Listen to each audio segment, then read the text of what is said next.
बच्चों आज की क्लास में हम लोग यहाँ पर 4 क्वेश्चन दिया गया है और चारों एग्जाम की दृष्टि से बहुत महत्वपूर्ण है। ये चारों क्वेश्चंस को हल करेंगे, ठीक है। तो बारी बारी से एक एक को हल करते हैं। दिया गया है 26 और 91 का गुणनखंड विधि से एचसीएफ और एफएम ज्ञात करना है। देखिए यहाँ पर गुणनखंड विधि लिखा गया है, कभी कभी आपको अभाज्य गुणनखंड विधि लिखा जाएगा, तो भी आपको उसी तरह से हल करना है। देखिए पहले हम लोग 26 का अभाज्य गुणनखंड करेंगे 2 से। तो सबसे पहले छोटा अभाज्य संख्या से काटने की कोशिश करना है, तो 2 से काटेंगे। 2 एकम 2, 2 तिहाई 6। अब 13 है, 13 एकम 13। अब किसी से नहीं ना कटेगा, ठीक। अब इसको हम लोग करेंगे 91 को। 91 की कोशिश करते हैं 2 से, तो 2 से तो नहीं कटेगा। 3 से करते हैं तो तीनों से नहीं कटेगा। इसको काटेंगे हम लोग 7 से। 7 से कई बार में जाएगा? 13 बार में। कई बार में? 13 बार में। तो इसको हम लोग फिर से 13 से एक बार में कर देंगे। अब लिख लेते हैं 26 को इस तरह से, और इसका गुणनखंड कितना आया था? 2 गुना 13 गुना 1। और इसका देखते हैं हम लोग 91 का कितना है? 7 गुने 13 गुने 1। अब हम लोग एलसीएम और एचसीएफ निकालने के लिए एकदम आसान विधि है, बस ये तो समझिएगा आप लोग। एचसीएफ के लिए क्या करना होता है कि हम लोग सारा गुणनखंड, मतलब उभयनिष्ठ सारा गुणनखंड, मतलब दोनों में जो उभयनिष्ठ होगा वही हम लोग का एचसीएफ होगा। देखिए दोनों में क्या मिल रहा है हम लोग को? 13 13 1 1, यानी कि हम लोग यहाँ लिखेंगे एचसीएफ बराबर एचसीएफ सारा गुणनखंड या उभयनिष्ठ गुणनखंड इसको कर सकते हैं। उभयनिष्ठ गुणनखंड,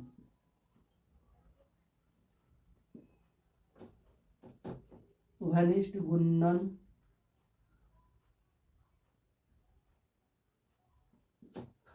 उभयनिष्ठ गुणनखंड कौन कौन है? 13 और 1। यहाँ लिख लेंगे 13 गुना 1। 13 एकम 13। एचसीएफ कितना आया?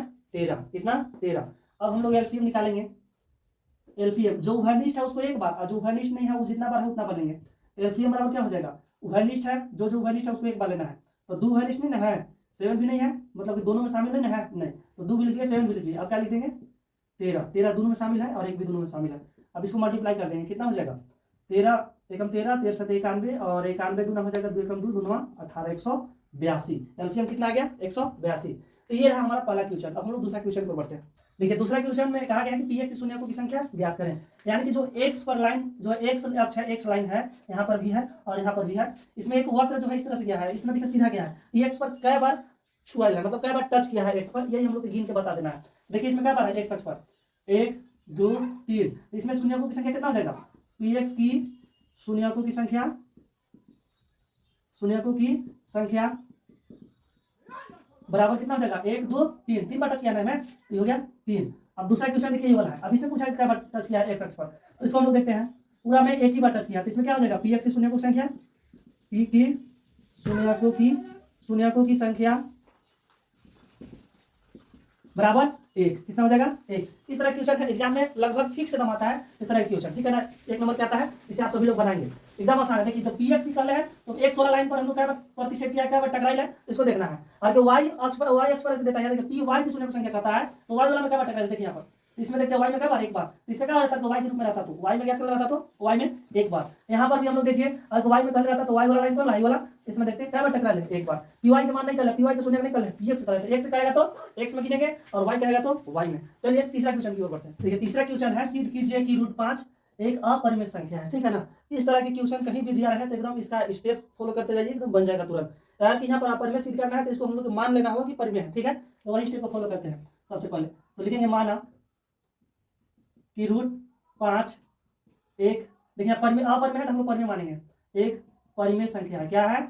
परिमेय संख्या है। और जब ये परिमेय संख्या है तो परिमेय संख्या के पी बटा क्यू के रूप में हम लोग व्यक्त कर सकते हैं, तो इसको भी लिख देते हैं पी बटा क्यू के रूप में। √5 बराबर पी बटा क्यू, पी बटा क्यू के रूप में हो गया क्योंकि परिमेय हम लोग मान लिए हैं, जहां पी और क्यू सहअभाज्य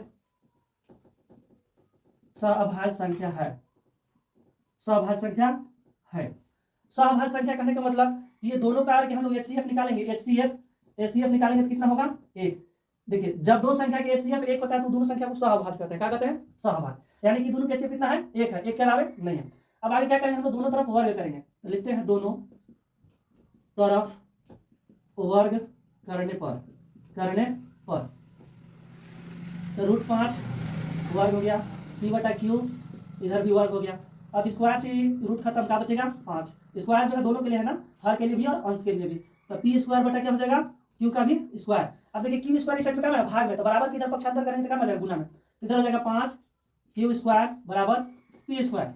अब एक चीज हम लोग नोटिस करेंगे यहाँ पर कि 5 जो है क्यू स्क्वायर क्या में है गुना में, तो इधर क्या हो जाएगा पी स्क्वायर में भागा में, यानी कि 5 जो है पी स्क्वायर को क्या बना है भागा में, तो इसको हम लोग लिख देते हैं पी स्क्वायर बराबर पी स्क्वायर भागे 5। अब इसी चीज को जो यहाँ पर स्टेप आया है इसी स्टेप हम लोग यहाँ पर लिखेंगे पी स्क्वायर 5 से विभाजित है, विभाजित है, यानी कि पी स्क्वायर जब 5 से कट रहा है ना भागा में, बाटा में लिखा था भागा, भाग में 5 है पी स्क्वायर के, यानी कि पी स्क्वायर जब 5 से कट रहा है, जब पी स्क्वायर 5 से कट रहा है यानी कि 5 से विभाजित है, इसलिए पी भी 5 से विभाजित होगा, विभाजित होगा, ठीक है ना। इसके बाद हम लोग क्या करना है, थोड़ा सा यहाँ पर हम लोग फिर से एक बार मान लेना है क्या, तो देखिए यहाँ पर दिया क्या है ना पी स्क्वायर बराबर 5 क्यू स्क्वायर, तो यहाँ पर हम लोग मान लेना है पी बराबर यहाँ कितना है 5, तो 5 लिख देना है। यहाँ पर क्या है क्यू स्क्वायर, तो क्यू स्क्वायर जहाँ पे कुछ भी संख्या हम लोग मान लेना है, अचर जो अचर होता है कांस्टेंट होता है उसी को मानना है, लेकिन कांस्टेंट मानेंगे तो गिनती के रूप में नहीं मानना है, हम लोग एबीसीडी रूप में मानना है। तो मान लेते हैं कि यहाँ पर 5a, क्या मानते हैं a। अब यहाँ पर लिखना चाहे तो जहाँ ए क्या चीज है, ए अचर है ना, अचर है, ये क्या है अचर है, चर नहीं है, दिख रहा है कि चर जैसा है लेकिन ये अचर है, ठीक है। अब क्या करेंगे इसका मान पी का मान हम लोग समीकरण यहाँ पर मान लेते हैं, इसका एक नाम दे दिए समीकरण, पी का मान समीकरण 1 में रखने पर लिखते हैं पी का मान समीकरण 1 में रखने पर, पी का मान कहाँ रखेंगे समीकरण 1 में, तो चलिए यहाँ पर लिख देते हैं क्यू स्क्वायर बराबर पी स्क्वायर, पी के जगह पे हम लोग 5a रख रहे हैं ना, 5a और पूरा की स्क्वायर बटा में कितना है 5।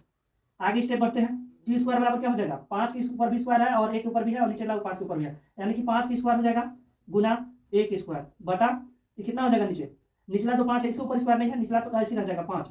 चलिए आगे स्टेप हम लोग स्टार्ट करते हैं, क्यू स्क्वायर बराबर क्या है 5 के स्क्वायर गुने ए स्क्वायर का बटा में 5। अब देखिए इसको हम लिखते हैं क्यू स्क्वायर बराबर 5 × 25 होता है 5 का स्क्वायर गुना ए स्क्वायर बटा 5। अब इस 5 से 25 को काट देंगे कितना बार 5 बार में, क्यू स्क्वायर हो जाएगा बराबर ए स्क्वायर, साथ में यहाँ पर क्या है 5, तो 5 ए स्क्वायर है, क्यू स्क्वायर बराबर कितना है 5 ए स्क्वायर। अभी 5 क्या है ए स्क्वायर में गुना में, तो इधर काम हो जाएगा भागा में, तो लिखते हैं क्यू स्क्वायर बटा 5 बराबर ए स्क्वायर। अभी देखिए 5 जो है क्यू स्क्वायर क्या में है भाग में है, क्या में है भाग में, यानी कि क्यू स्क्वायर को 5 से विभाजित किया जा रहा है, तो हम लोग लिख देते हैं यहाँ पर क्यू स्क्वायर 5 से विभाजित है, विभाजित है, इसलिए क्यू भी 5 से विभाजित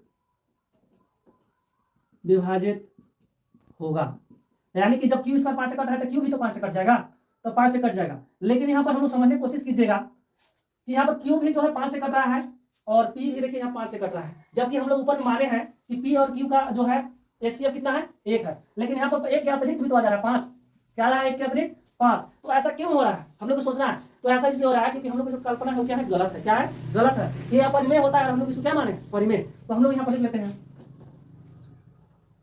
अर्थात पी और क्यू का अन्य उभयनिष्ठ गुणनखंड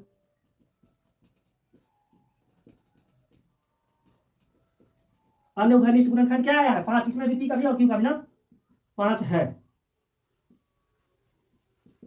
जो कि हमारे गलत कल्पना के कारण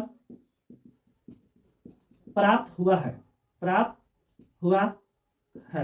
अतः ये हमें यहां से ऊपर जितना चीज प्राप्त हुआ है सब गलत कल्पना के कारण प्राप्त हुआ है ना। अब हम लोग लास्ट में लिख लेंगे अतः √5 एक अपरिमेय संख्या, क्या है अपरिमेय संख्या है, √5 क्या है एक अपरिमेय संख्या। इस तरह से हम लोग के हल करना है, ठीक है ना। इसमें हम लोग के पूरा स्टेप को आपको समझ लेना है बारी बारी से और इसको याद करके और आपको यहाँ पर हल करना है। साथ ही साथ आप लोग इस तरह के क्वेश्चन चाहे जितना भी हो, हम लोग यहाँ पर √5 का आपको पता है, √2 का भी आता है एग्जाम में, √3 का भी आता है, √7 का भी आता है, ये सारा क्वेश्चन इसी स्टेप से हल होगा, ठीक है ना। तो आप लोग एज लव रूम यानी कि घर पे अभी जो बनाएंगे इसको देखने के बाद आप लोग ये तीनों क्वेश्चन के हल करेंगे, ये आपका होमवर्क है, क्या है होमवर्क है। बाकी मिलते हैं हम लोग नेक्स्ट वीडियो में।